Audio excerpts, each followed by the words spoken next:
Assalamualaikum warahmatullahi wabarakatuh. Kami dari kelompok 4 akan menjelaskan statistik pendidikan tentang pengolahan data.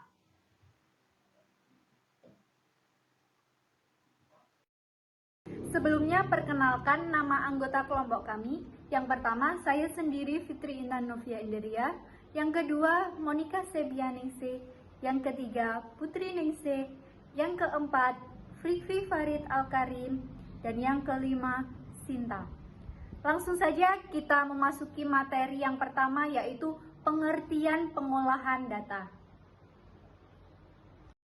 Saya akan menjelaskan tentang pengertian pengolahan data. Pengertian pengolahan data adalah rangkaian pengolahan untuk menghasilkan informasi atau pengetahuan dari data mentah. Menurut para ahli, Susi Kusumawardani, pengolahan data merupakan suatu sistem yang memberikan informasi laporan yang berupa laporan nilai serta informasi yang bersangkutan dengan berbasiskan web, sehingga membantu kecepatan dan kualitas dalam penyampaian informasi. Yang kedua yaitu ada kegiatan pengolahan data. Di sini akan dijelaskan oleh Sinta. 1. Editing. Memeriksa daftar pertanyaan yang telah diserahkan oleh para pengumpul data yang dapat dilakukan terhadap yang pertama, kelengkapan jawaban. Apakah tiap pertanyaan sudah ada jawabannya? Meskipun jawabannya hanya berupa tidak tahu atau tidak mau menjawab. Yang kedua, keterbacaan tulisan. Tulisan yang tidak terbaca akan mempersulit pengolahan data atau berakibat pengolahan data salah membaca. Yang ketiga, relevan jawaban. Bila ada jawaban yang kurang atau tidak relevan, maka editor harus menolaknya.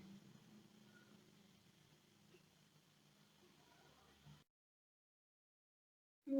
Kode atau coding. Mengklasifikasikan jawaban-jawaban dari para responden ke dalam bentuk angka atau bilangan.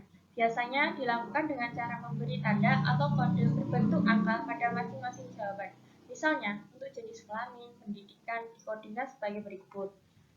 Yang pertama, jenis kelamin laki-laki diberi kode 1 dan perempuan diberi kode 2. Yang kedua, pendidikan tidak lulus SD diberi kode 0, SD diberi kode 1, SMP diberi kode 2, SMU diberi kode 3, diploma atau S1 diberi kode 4, S2, S3 diberi kode 5. Selanjutnya yaitu pengolahan data. Memproses data agar data yang sudah di-entry dapat dianalisis. Pemrosesan data dilakukan dengan cara mengentry data dari kuesioner ke paket program komputer. Salah satu paket program yang sudah umum digunakan untuk entry data adalah paket program SPSS for Windows.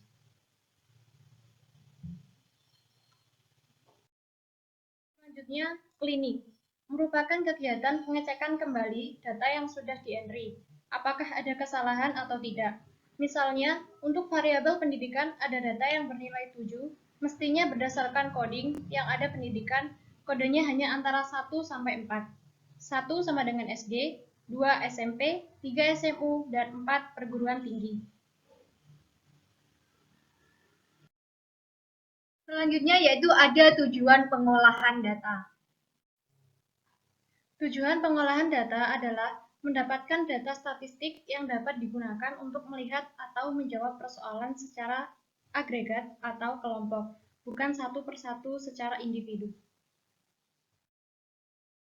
Selanjutnya yaitu ada metode-metode dalam pengolahan data. Di sini akan dijelaskan oleh Monica Septianingsih. Metode yang pertama adalah regresi. Dengan regresi, kita dapat memodelkan hubungan antara variabel dependen dan penjelasan, yang biasanya dipetakan pada data sebar. Dengan menggunakan garis regresi, dapat terlihat biasanya dari grafik scatter plot apakah hubungan-hubungan antara variabel tersebut kuat atau lemah. Metode yang kedua adalah standar deviasi. Standar deviasi adalah ukuran penyebaran data di sekitar nilai mean, di mana standar deviasi yang tinggi menandakan bahwa data tersebar lebih luas dari nilai mean, sedangkan standar deviasi yang rendah menandakan bahwa data lebih banyak sejajar dengan nilai mean. Dalam pengolahan data, standar deviasi berguna untuk menentukan penyebaran titik data dengan cepat.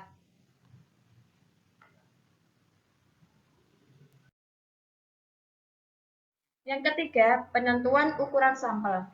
Untuk melakukan penelitian dengan jumlah data yang besar atau populasi data yang besar, yaitu dengan menggunakan proporsi dan metode deviasi standar. Kita dapat secara akurat menentukan ukuran sampel yang tepat yang kita butuhkan untuk membuat pengumpulan data kita secara statistik.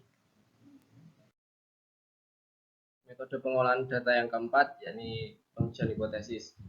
Pengujian hipotesis atau sering disebut uji T merupakan pengujian terhadap suatu pernyataan dengan menggunakan metode statistik sehingga hasil pengujian tersebut dapat dinyatakan signifikan secara statistik. Untuk melakukan pengujian hipotesis, terdapat beberapa tahapan yang harus kita lakukan, yaitu menetapkan hipotesis, menentukan kriteria pengujian, melakukan pengujian hipotesis, menentukan tingkat signifikan dan titik kritis, serta penarikan kesimpulan. Selain metode-metode yang sudah dijelaskan tadi, ada juga cara untuk mengolah data, yaitu dengan secara elektronik dan secara manual. Pengolahan data secara elektronik atau electronical data processing. Pengolahan data secara elektronik menggunakan komputer digunakan jika data yang akan diolah banyak. Kelebihan yang dimiliki dari pengolahan data secara elektronik yaitu meminimalisir tingkat kesalahan, jumlah masukan atau input yang besar, proyek yang repetitif, dapat dilakukan pengolahan lebih lanjut.